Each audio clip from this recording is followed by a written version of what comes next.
Ho'oponopono has helped me answer the question that I've been asking myself for 12 years since the first time I saw the documentary The Secret. And the question is, why can't the law of attraction work for me? What am I doing wrong? I'm following the steps, but why isn't it working for me? I believed in the whole idea of law of attraction. Like attracts like. What you believe you'll receive. I got those concepts. They made sense to me. But when I tried to apply it in my life, I wasn't getting anything back. If anything else, I was getting more frustrated and just more bad things were coming to my life. And then I finally understood why things were happening the way they did when I found Ho'oponopono. So here's what's going on in our subconscious mind. So let's say we want to manifest something. Let's say we want to manifest $1 million, right? That's our goal. We want a lot of money in our bank accounts. So the first step in law of attraction says, well, think about $1 million. Put it out there. Put it out to the universe that you want $1 million.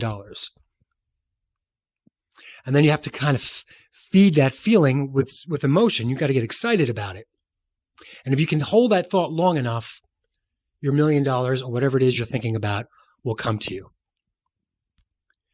See, here's what The Secret didn't address that I found to be true in my life, in most people's lives, especially my clients. What the law of attraction doesn't necessarily cover is what happens when you get blocked with opposing energy.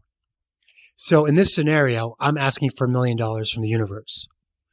Once I put out that $1 million, my subconscious starts going to work and it starts thinking about all the memories I've had that connect to the idea of $1 million. So it's going to think about the last time I wanted $1 million, why I wanted $1 million. What did I think about the last time I tried to pursue $1 million? Did I pursue it? Was I a failure? How many times was I a failure? What are the people around me talking about when they talk about $1 million? So all that stuff starts coming up. All that energy that we've been holding on to starts rising up to our awareness.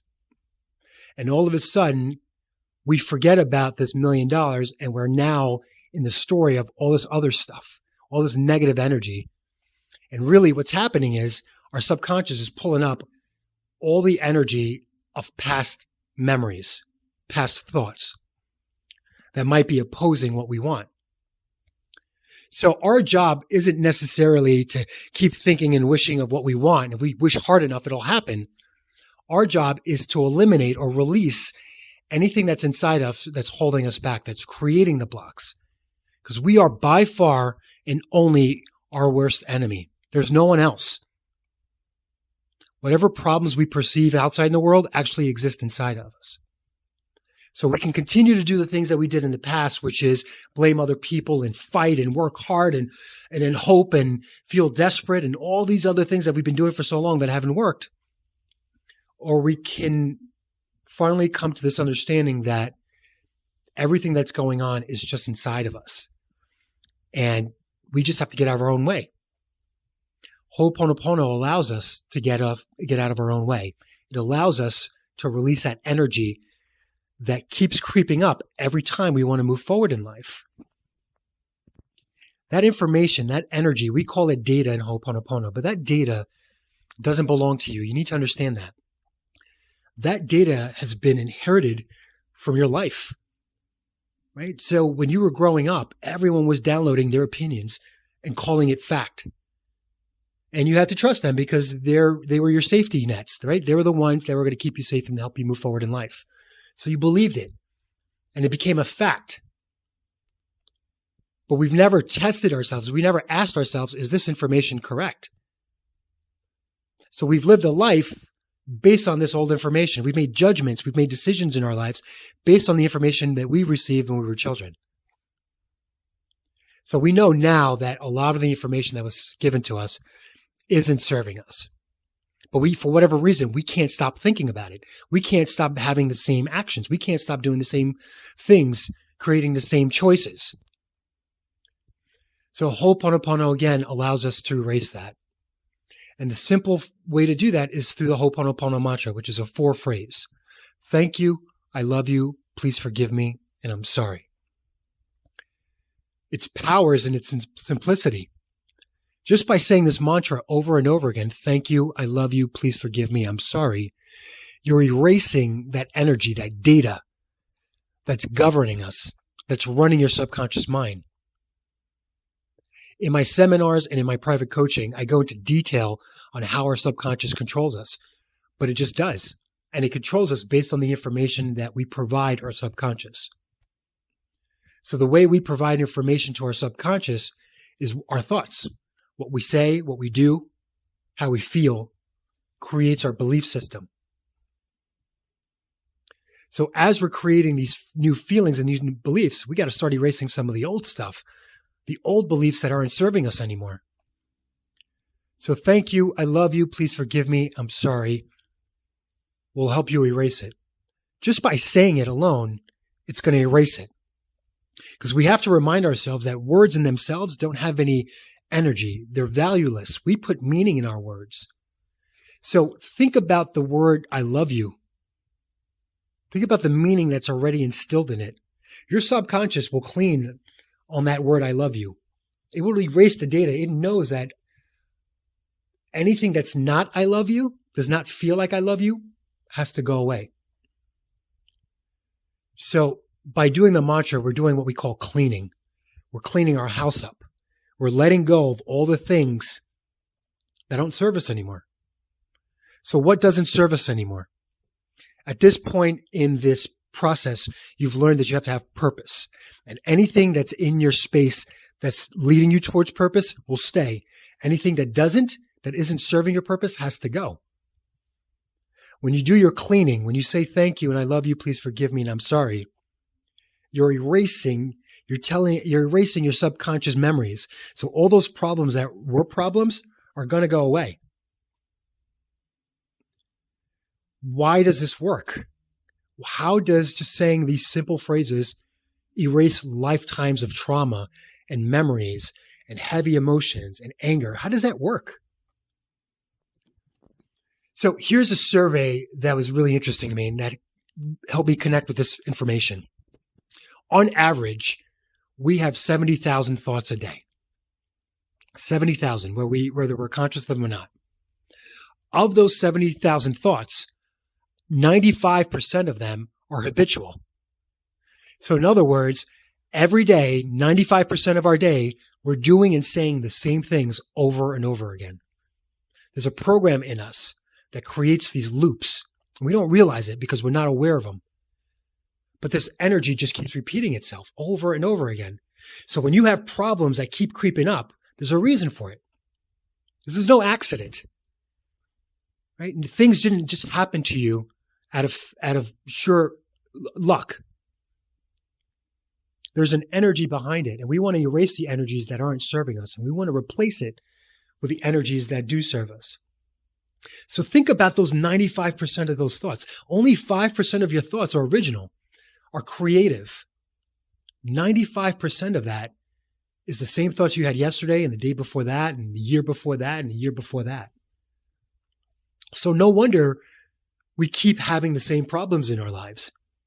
We keep having the same thoughts, which create the same emotion, which provoke the same actions, which create the same situation for us.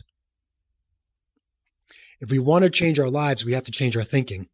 And sometimes that thinking is too heavy. It just comes up too hard and it makes us want to just crawl into a shell. So our job is not to fight our thoughts. You have no idea what's going on in your mind that's regulating your subconscious and your body.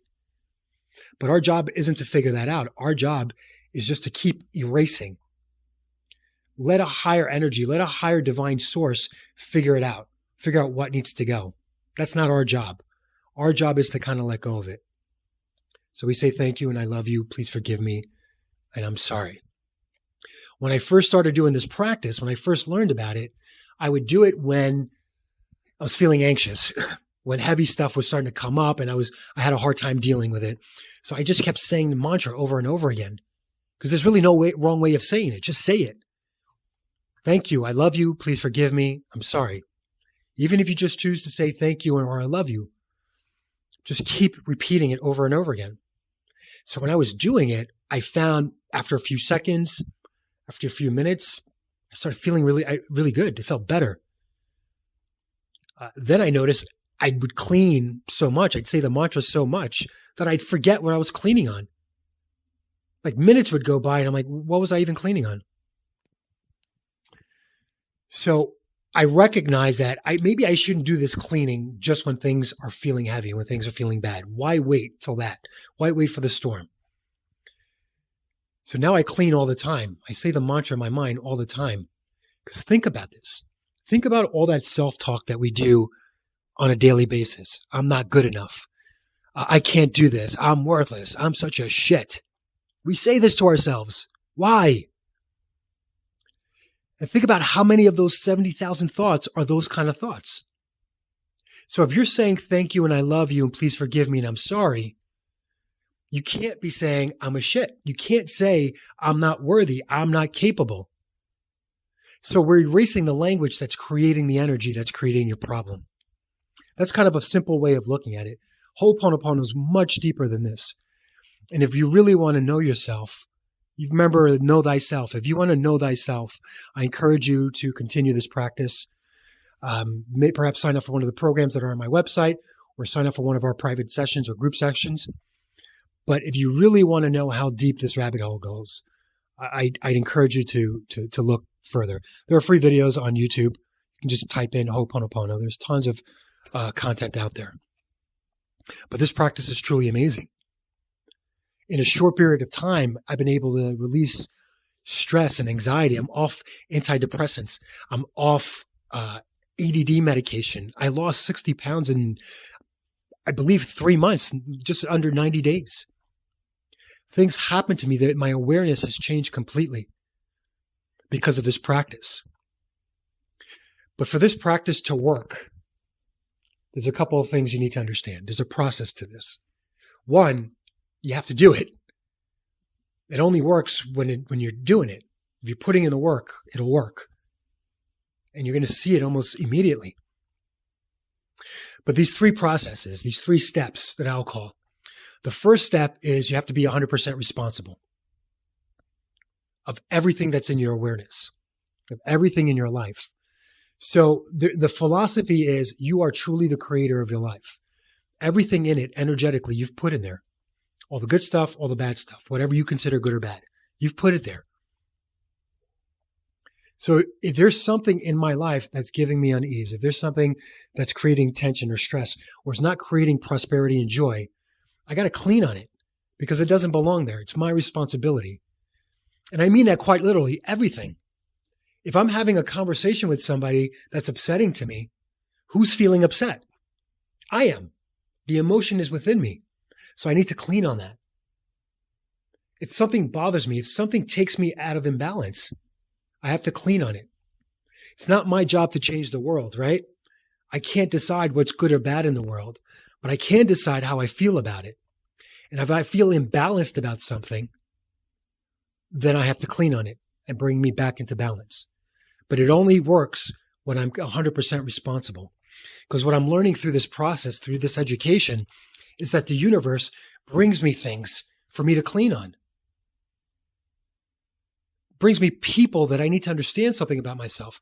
I don't need to go deep into the lessons, but I need to know that they're there for a reason and I need to clean on it so I can release myself of whatever's holding me to this person, whatever's creating this reality.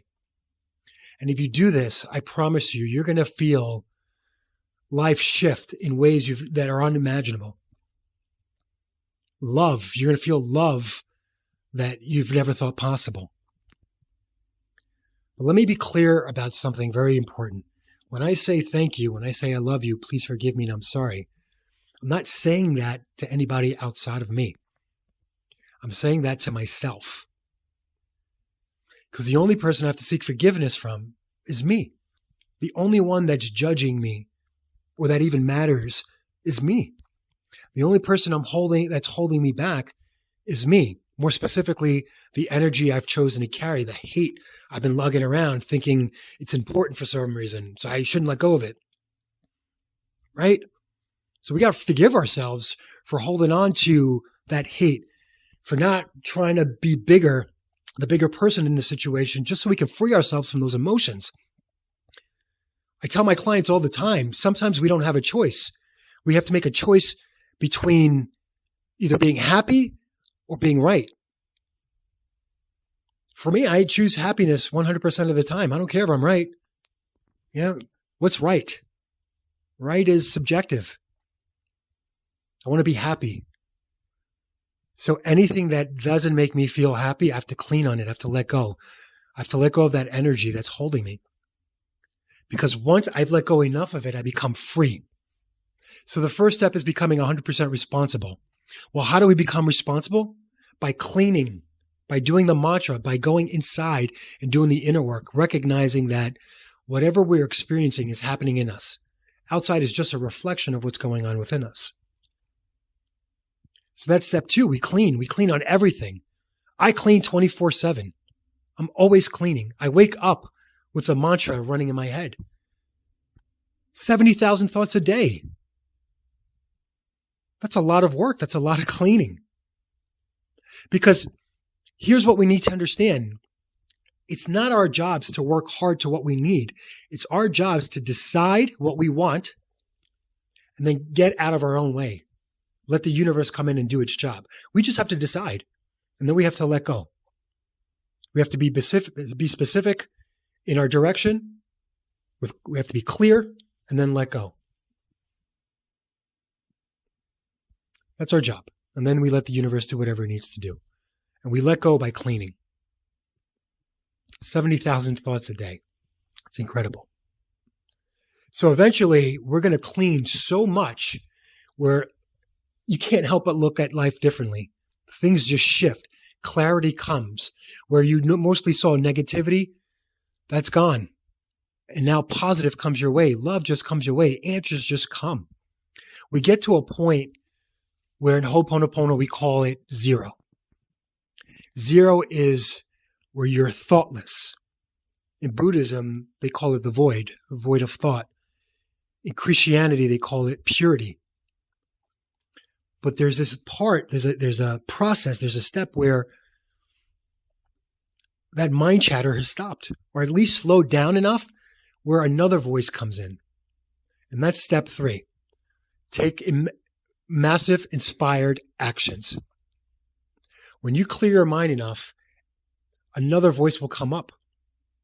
And it's going to give you the directions you need. It's going to give you the information. It's going to bring you the people that you need to accomplish your mission, accomplish your goals, to get what you want. But we got to clean to get to that place. Because that voice is subtle. It comes in different ways. It can come in a sound, in a memory, in a feeling, in just a knowing. If you're too busy playing with the mind chatter, you're not going to hear that voice. It's going to miss you. Because that voice is always talking to us. It's always there. We call it inspiration because you've been inspired. You know what inspiration feels like. That joy, that excitement, that energy, that electricity that flows through you. That's inspiration. Our problem is when an inspired thought comes up, and they come up regularly, we don't take action fast enough, or we don't take it at all. And then we leave enough time for that negative thinking, the why we can't do this thing kind of thinking comes through. And now we're swimming in that kind of energy. So step 3 is take massive inspired action. When that other voice comes up and gives you that direction, know it's for you, know it's perfect for you, know it's correct, and take it. You don't have to know why you're taking it. You don't have to know what's going to happen at the end. Just take that step, follow that impulse, and then that impulse will lead you to new steps, new impulses. It's an amazing feeling, ladies and gentlemen. You got to surrender to another higher energy, another thing, whatever you want to call it, that's here to guide us. But we're too busy right now with the mental chatter of our past. We can't let go. We can't let anything new in. And that's what we need. We don't want to live through the memories of the past anymore, because the memories of the past aren't getting the results that we want. We want to clear that away so we make room for inspiration, for guidance, for divine guidance. That's how we were meant to live this life, ladies and gentlemen. This section is very special to me. Thank you for giving me this opportunity to share this information. Again, I encourage you to pursue your education in HO OPONOPONO. You can find courses and programs and literature on my website, and you can always book a private session with me.